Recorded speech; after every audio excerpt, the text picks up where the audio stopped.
للہ وحدہ والصلاة والسلام علی من لا نبی بعدہ اشہد ان لا الہ الا اللہ وحدہ لا شریک لہ واشہد ان محمدا عبدہ ورسولہ اما بعد فاعوذ باللہ السمیع العلیم من الشیطان الرجیم بسم اللہ الرحمن الرحیم اللہ الذی خلقکم ثم رزقکم ثم یمیتکم ثم یحییکم هل من شرکائکم من یفعل من ذلکم من شیء سبحانہ وتعالی عما یشرکون۔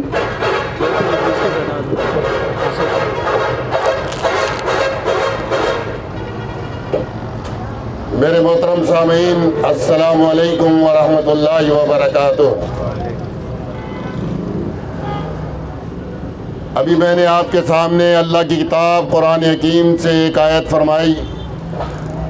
اس آیت مبارکہ میں اللہ رب العزت فرماتا ہے اللہ الذی خلقکم، اللہ وہ ذات ہے جس نے تمہیں پیدا کیا ہے، ثم رزقکم، پھر اس نے تمہیں رزق عطا کیا، ثم یمیتکم، پھر وہ تمہیں مارے گا، ثم یحییکم، پھر وہ تمہیں زندہ کرے گا۔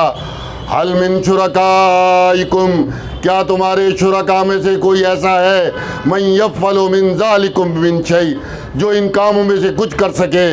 سبحانہ، اللہ پاک ہے، وتعالی، اور بلند شان والا ہے، اما یشرکون، ان ہستیوں سے، ان معبودوں سے جنہیں تم ان سے ساتھ شریک ٹھہراتے ہو۔ میرے محترم سامعین، اللہ رب العزت نے اس آیت مبارکہ میں 4 کام ذکر کیے۔ سب سے پہلے فرمایا اللہ الذی خلقکم، اللہ وہ ذات ہے جس نے تمہیں پیدا کیا ہے، ساری کائنات کا خالق، ساری کائنات کا پیدا کرنے والا، ساری کائنات کا رب، ساری کائنات کا پرورش کرنے والا صرف اور صرف ایک اللہ رب العزت کی ذات ہے۔ اللہ خالق کل شیء، اللہ ساری چیزوں کا خالق ہے۔ یہ ہمارے سروں کے اوپر آسمان، ہمارے پاؤں کے نیچے زمین، ہمارے ارد گرد بسنے والے سارے انسان، جنات، فرشتے، جانور، آسمان پر اڑنے والے پرندے، پانی کے اندر بہنے والی مچھلیاں، یہ ساری کی ساری مخلوق کس کی ہے؟ اللہ فرماتا ہے اللہ وہ ذات ہے جس نے تمہیں پیدا کیا ہے، اور صرف تمہیں نہیں، ہم سے پہلے جتنے انسان تھے سب کا خالق، آدم علیہ السلام سے لے کر مجھ تک اور آپ تک اور قیامت تک آنے والی ساری انسانیت کا خالق اللہ رب العزت ہے۔ اس کے بعد فرمایا صرف پیدا کر کے چھوڑ نہیں دیا، ثم رزقکم، پھر تمہارے رزق کا انتظام کیا۔ ساری کائنات میں جتنی مخلوق ہے سب کا رازق کون ہے؟ ایک اللہ ہے۔ وما من دابۃ، زمین پر چلنے والا ایک ایک جانور، ایک ایک کیڑا، اس کی رزق کی ذمہ داری اللہ فرماتا ہے میرے اوپر ہے، کسی اور کے اوپر نہیں ہے۔ فرمایا تمہارے رزق کا بھی انتظام کیا۔ انسان کا بچہ پیدا ہوتا ہے، اس کے پیدا ہونے سے پہلے ہی مالک اس کی ماں کی چھاتی میں دودھ کی 2 نہریں بہا دیتا ہے کہ پی جتنا پی سکتا ہے۔ تھوڑا بڑا ہوتا ہے نرم غذا کھاتا ہے، اور بڑا ہوتا ہے دانت نکل آتے ہیں سخت غذا کھاتا ہے۔ یہ سب وہ جو کرتا ہے، اور اس کے بعد فرمایا رزق کا ذمہ دار اللہ ہے۔ فرمایا میں نے رزق دیا ہے، لیکن یاد رکھو یہ رزق ہمیشہ کے لیے نہیں دے دیا گیا۔ فرمایا ثم یمیتکم، ایک دن وہ آئے گا جب تمہیں موت سے وہ ہمکنار کرے گا۔ آج میں کھاتا ہوں، پیتا ہوں، سب کچھ کرتا ہوں، کوئی فکر ہی نہیں کرتا کہ کتنا کھایا کتنا پیا، لیکن مجھ پر ایک دن وہ آئے گا، یہ کھانے والی زبان، یہ ہونٹ، یہ منہ، یہ بند ہو جائے گا۔ پھر ایک نوالا، ایک دانہ بھی میرے حلق سے نیچے نہیں اترے گا، میرے لیے ایک پانی کا قطرہ پھر میرے حلق سے نہیں اترے گا، موت آ جائے گی۔ فرمایا ثم یمیتکم، پھر وہ تم سب کو مارے گا۔ مرنے کے بعد معاملہ ختم نہیں ہو جائے گا میرے بھائیوں۔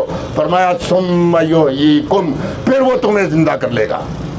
مرنے کے بعد ایک دن قیامت کا آئے گا، مالک فرماتا ہے وَنُفِخَ فِي الصُّورِ، سور میں پھونک مار دی جائے گی، فَإِذَا هُم مِّنَ الْأَجْدَاثِ إِلَىٰ رَبِّهِمْ يَنْسِلُونَ، لوگ نکلیں گے اپنے رب کی طرف دوڑتے ہوئے جائیں گے۔ کہیں گے آج کیسا دن آ گیا.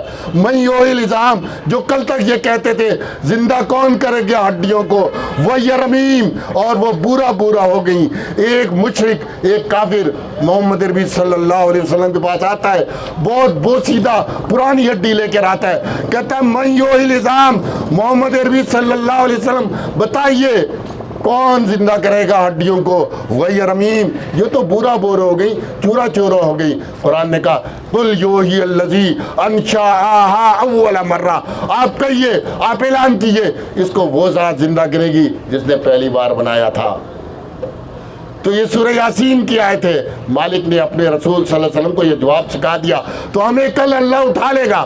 فرمائے یہ 4 کام ہیں, پیدا وہ کرتا ہے, رزق وہ دیتا ہے, موت وہ دیتا ہے, مرنے کے بعد زندہ وہ کرے گا. اس کے بعد ایک سوال کرتا ہے, ایک سوال کہتا ہے حل من شرکائکم, کیا تمہارے شرکا میں سے, تمہارے جھوٹے معبودوں میں سے کوئی ایک ایسا ہے من یفعل من ذالکم من شیء, ان 4 کاموں میں سے کچھ کر لے, پیدا کر لے, رزق کا ذمہ لے لے, موت اس کے قبضے میں ہو, زندہ دوبارہ وہ کر لے. فرمایا کوئی ہے, ایک ایسا ہے, یہ سارے مل جائیں کچھ بھی نہیں کر سکتے. فرمایا پیدا کیا کریں گے, لن یخلقوا ذبابا, انسان پیدا کرنا بڑی بات ہے, یہ ایک مکھی نہیں پیدا کر سکتے. ولو اجتمعوا لہ, یہ سارے جھوٹے معبود جمع ہو جائیں پھر مل کر بھی ایک مکھی نہیں بنا سکتے. فرمایا کوئی کر سکتا ہے. یہ سوال 1500 سال پہلے اللہ نے اپنی کتاب قرآن حکیم میں کیا تھا. اس کے رسول خاتم النبیین, میری اور آپ کی جان قربان محمد عربی صلی اللہ علیہ وسلم, اس نے یہ سوال اپنی زبان مبارک سے ان مشرکین مکہ کے سامنے, ان کفار عرب کے سامنے رکھا تھا. جواب نہیں آیا, آج تک جواب نہیں ہے, کیونکہ قرآن تو لاریب کتاب ہے نا, اس کا تو کوئی جواب ہے ہی نہیں, اس کے سوال کا کوئی جواب نہیں. فرمایا سوال کے بعد مالک کہتا ہے سبحانہ, اللہ پاک ہے. کس سے پاک ہے؟ ان سارے شرکے کے شرک سے پاک ہے مالک, تمام نقائص سے پاک, تمام خامیوں سے پاک, تمام عیوب سے پاک ہے اللہ. وتعالی, بلند شان والا ہے. ہم کہتے ہیں نا اللہ تعالی, تعالیٰ کے معنی بلند شان والا. یہ جتنے معبود ہیں ان کا اس کے ساتھ کوئی رابطہ تو کہ نہیں بنتا, اس کا مقام بہت اعلیٰ ہے.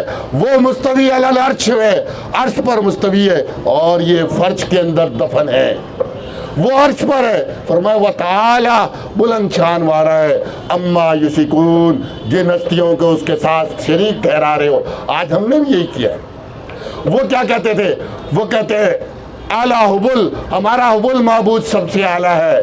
لنا عزا ولا عزا لکم, احد کا میدان ہے. نبی صلی اللہ علیہ وسلم کے بعد ساتھی زخمی ہو گئے, اس کے مقابلے میں ابو سفیان جو کل تک ایمان نہیں لایا تھا, وہ کہتا ہے لنا عزا ولا عزا لکم, اعلیٰ حبل, حبل بلند ہے. نبی صلی اللہ علیہ وسلم نے فرمایا جواب دو اس کا, کیا کہو لنا مولا ولا مولا لکم, ہمارے پاس ایک کارساز ہے, ہمارا ایک مشکل کشا ہے, ہمارا ایک داتا ہے. تمہارے پاس کوئی مشکل کشا نہیں, کوئی داتا نہیں, کوئی دستگیر نہیں, کوئی حاجت روا نہیں, کوئی غوث نہیں. لیکن آج جو ہمارے کو تعلیم ہمارے رسول نے دی تھی, آج ہم بھول گئے. ہمیں تو دنیا کی ساری چیزیں یاد ہیں, وہ تعلیمات بھول گئے. قرآن جزدان میں بند کر کے عطر میں لگا کر سب سے اوپر رکھتے ہیں, کیونکہ اٹھانا تو ہے نہیں. تو آج ضرورت ہے کتاب کو اٹھائیں, قرآن کو اٹھائیں. نبی کی سیرت, نبی صلی اللہ علیہ وسلم کی سنت احادیث میں موجود ہے, اس کو اٹھائیں, اسے پڑھیں. تو آپ صلی اللہ علیہ وسلم نے کہا یہ جواب دو, لنا مولا, ہمارا کارساز ہے, تمہارے پاس کوئی کارساز نہیں. آج ہم نے بنا لیے. علی اجوی کو لاہور میں دفن کر دیا, پھر کہتے ہیں یہ داتا ہے. علی رضی اللہ عنہ, ہماری جانیں اس پر قربان, اس کو ہم نے کہا یہ مشکل کیا. علی رضی اللہ عنہ زندگی بھر اللہ کے لیے لڑتا رہا, لڑتا رہا, لڑتا رہا. کس کے لیے؟ اللہ کے لیے. مشکلات آتی کہتا یا اللہ مدد, اور ہم نے کہا یہ اب معبود ہو گیا, یہ مشکل کشا بن گیا. عبد القادر جیلانی کو ہم نے غوث بنا لیا.